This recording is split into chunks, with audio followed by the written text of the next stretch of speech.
Donc, premièrement, le cancer du sein, qui est le cancer le plus important en termes de nombre de cas dans le monde, qui représente en fait près d'un cancer sur deux chez la femme et 10% des cancers totalement, au total.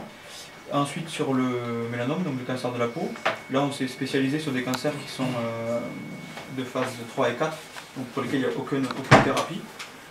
Et c'est également un cancer spécifique, puisque c'est un cancer dit, qui est considéré comme une maladie rare, maladie orpheline, pour laquelle il n'y a pas de traitement à l'heure actuelle.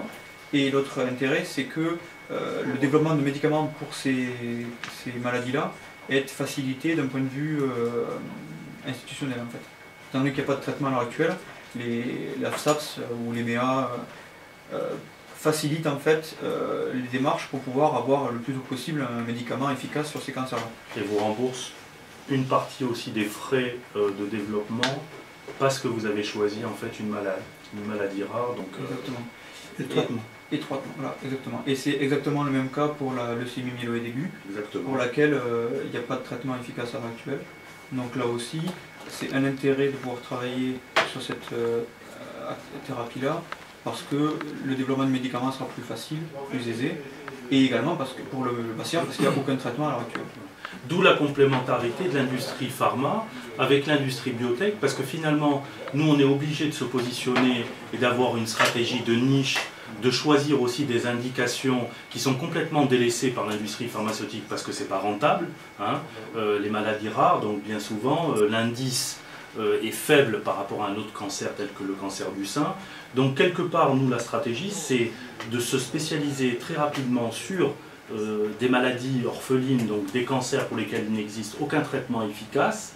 Alors bien sûr on bénéficie de procédures accélérées, vous pouvez avoir des autorisations express de démarrer un essai clinique, parce que finalement si on prend le cas du professeur Recher, il a admettons on va dire un échantillon d'une dizaine de personnes en échappement thérapeutique, donc quelque part vous avez une molécule qui a des effets, on va dire particulièrement satisfaisants, donc c'est même lui, et nous c'est ce qu'on cherche aujourd'hui, à convaincre des cliniciens qui vont la prendre la molécule et qui vont l'amener en clinique, parce que ça c'est très très important, comme nous on défend ce dossier par rapport à l'association Love Money, qui doit apposer son tampon, on va dire. Donc lui, de son côté, c'est pareil, il va vendre quelque part, entre guillemets, ce projet auprès de sa hiérarchie en disant, voilà, moi j'ai une nouvelle molécule, j'ai des résultats préliminaires très satisfaisants, il faut y aller. Et ça, convaincre un clinicien, quelque part, il nous a fallu quand même quelques années. Hein.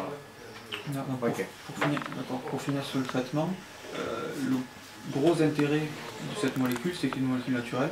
Voilà. Donc ce qui va également faciliter grandement son développement, puisque c'est quelque chose qui est présent dans le corps, et donc nécessairement tout ce qui est toxicologie et tout ça, ce sera plus facile de passer ces étapes-là, puisque nécessairement on sait que elle n'aura pas des effets délétères que pour avoir des molécules de synthèse. Ça c'est très important.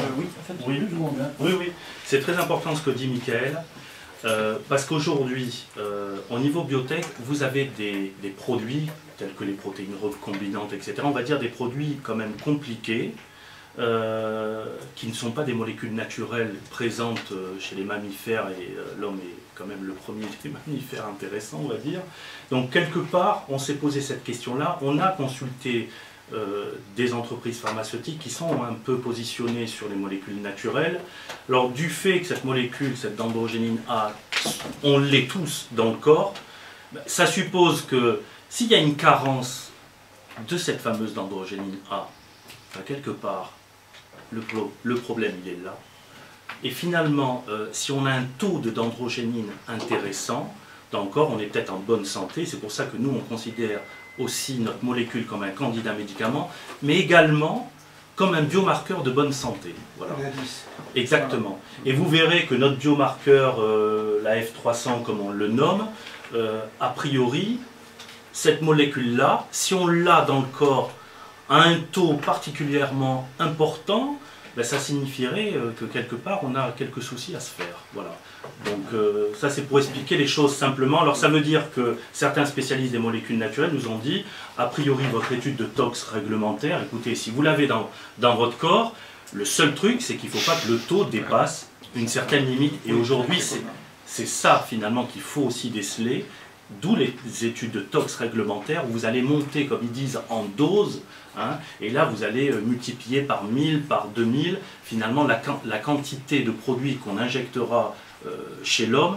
Là, bien sûr, bon, on le fait chez l'animal, et l'objectif de cette étude réglementaire, c'est finalement de prouver, ben, écoutez, jusqu'à telle dose, il y a une certaine efficacité. Attention, dès que vous dépassez ce seuil, ça redevient plus ou moins risqué pour l'homme, parce qu'une molécule naturelle est aussi toxique. Hein. Donc voilà, il y a des limites. Voilà, mais il y a des limites. Voilà. Et ça, c'est les dérèglements, c'est comme le cholestérol, le bon, le mauvais. Exactement. Le brevet repose sur quoi? Sur la synthèse du produit? Alors le brevet, l'intérêt du brevet des dendrogénines, c'est que c'est un brevet d'une formule générale qui comprend plusieurs molécules.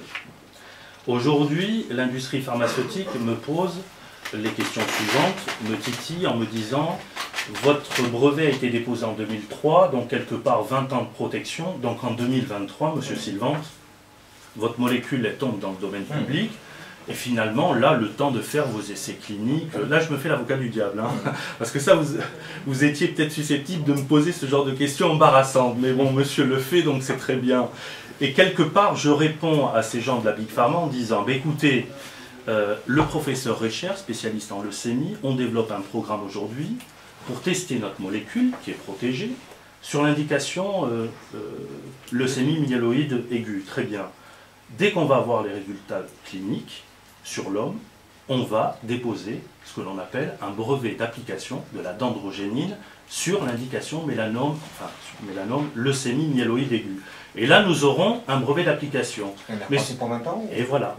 Voilà. Donc, au reproche aujourd'hui de certains, mais bon, ça c'est un jeu, on va dire, de négociation, où on me dit, mais monsieur, 2003, 2023, voilà, non.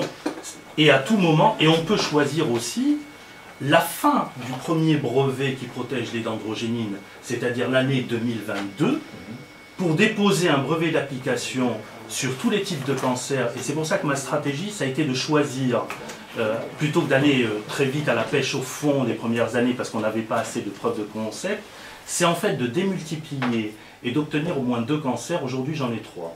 Mélanome, cancer du sein, et leucémie, et l'âme, leucémie myéloïde aiguë.